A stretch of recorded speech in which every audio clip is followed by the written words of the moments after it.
गया, debit note से बाकी है। डेबिट नोट का मतलब क्या होता है? Purchase return. परचेस रिटर्न मतलब क्या? परचेस रिटर्न मतलब कुछ भी आइटम परचेस किया, वो खराब निकला और उसको वापस करना हो तब। तो फिर वो चीज़ तो रिजेक्शन आउट में भी करते थे कि परचेस किया, उसके बाद में वो सामान आ गया, फिर रिजेक्शन आउट में वो सामान वापस कर देते थे। पर डेबिट नोट इसलिए बनाते हैं कि परचेस रिटर्न मतलब परचेस किया हो, डायरेक्ट आइटम परचेस कर लिया हो, उसका पेमेंट कर दिया हो, उसके बाद में डेबिट नोट बनाएंगे। सेल्स रिटर्न मतलब अपने ने किसी को सामान सेल किया है और सेल करने के बाद उसको सामान सही नहीं लगा, अपने ने पैसे ले लिए थे, तो वो अपने को सामान भेजेगा वापस, तो सेल्स रिटर्न। जैसे अभी डेबिट नोट बनाना है, तो डेबिट नोट बनाने के लिए सबसे पहले एक परचेस की एंट्री करनी पड़ेगी। तो इधर से अल्टर F9 सॉरी F9 में जाके इधर से कोई आइटम परचेस कर लेता हूँ। 6 नंबर की एंट्री, जिससे भी परचेस करना हो वो यहाँ से सिलेक्ट कर लेंगे। जैसे जय enterprise, control A।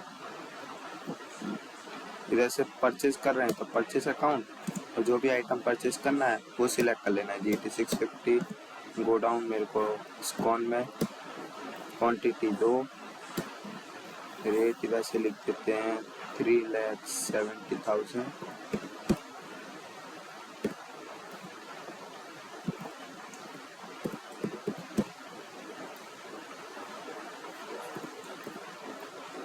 Enter, and इधर से एंड ऑफ लिस्ट। जैसे इसको मैं परचेस कर लेता हूँ, ईवे बिल आगे समझेंगे, नो, इसको कॉपी करके एंटर, इधर में न्यू रेफरेंस एंड इधर से एक्सेप्ट। अब जैसे इसकी पेमेंट करनी हो तो पेमेंट के लिए अल्टर F5 पेमेंट में आके जिससे परचेस किया था वो party, control V paste, enter, against, इधर से एक्सेप्ट करा लेना है। जैसे भी देना हो, मेरे को कैश में देना है तो कैश, एंटर एंड एक्सेप्ट। ये हो गया पेमेंट। अब पेमेंट कर दी है, अब सामान अपने को वापस भेजना हो तब बनाएंगे डेबिट नोट। डेबिट नोट में आने के बाद इधर में आइटम सिलेक्ट करने का तो ऑप्शन नहीं आ रहा है। कैसे होगा? कंट्रोल के साथ में H बटन प्रेस करो और इधर से आइटम इनवॉइस का जो ऑप्शन है उसको सिलेक्ट कर लो। किससे परचेस किया था? जय एंटरप्राइज से। वैसे एंटर, कंट्रोल A, और इधर से परचेस रिटर्न, वो अकाउंट जैसे लेजर परचेस रिटर्न आएगा। अब ऐसे मैंने बनाया नहीं है, बनाने के लिए क्या करना पड़ेगा? मेरे को क्रिएट में जाना पड़ेगा, इधर से परचेस रिटर्न, अंडर ग्रुप में आएगा परचेस अकाउंट, इधर से कंट्रोल A, परचेस अकाउंट। कौन सी आइटम परचेस की थी जो रिटर्न करनी है? तो GT650 परचेस की थी, वो रिटर्न करनी है। कहाँ पड़ी है? इस्कॉन में पड़ी है। कितने पीस वापस करने हैं? एक। क्वांटिटी, रेट और सब आ जाएगा।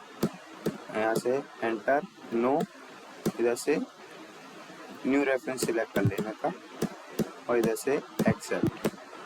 बस ये है डेबिट नोट। अब दूसरा हो सकता है सेल्स में चलते हैं और क्रेडिट नोट भी समझ लेते हैं। तो इधर से पहले तो सेल्स कर लेता हूँ। F8, सेल्स में जाने के बाद जिसको भी सेल करना है वो सिलेक्ट कर लेंगे। तो हैप्पी सेल्स, कंट्रोल A, इधर से सेल्स अकाउंट, इधर से कौन सा आइटम सेल करना है? तो मेरे को सेल करना है iPhone 17। तो iPhone 17 वो तो मेरे पास पड़ा ही है। जो आइटम पड़ी हो तो मेरे को Samsung S26 या Vivo S1 17 पीस पड़े हैं, मेरे को 17 पीस सेल करने हैं। इधर से 17 पीस सेल करने हैं तो इधर से कर देता हूँ क्वांटिटी 17 एंड रेट लिख देता हूँ। जैसे मैंने 20 में ख़रीदा था, 30 में सेल करना है।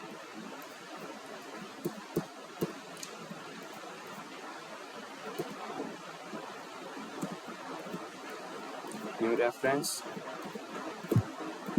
ये पेमेंट की।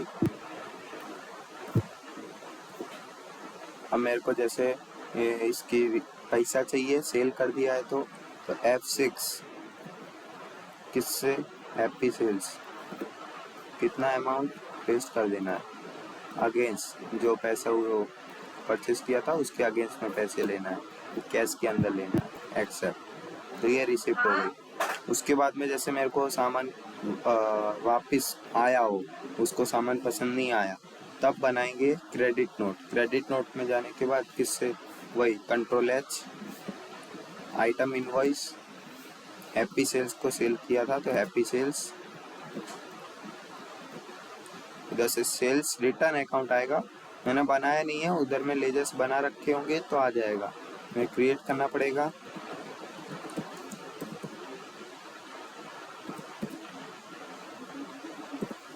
सेल्स रिटर्न, इधर से सेल्स अकाउंट, कंट्रोल है, कौन सा आइटम सेल किया था जो वापस आ गया, तो इधर से Vivo S1, इधर से एंटर देंगे।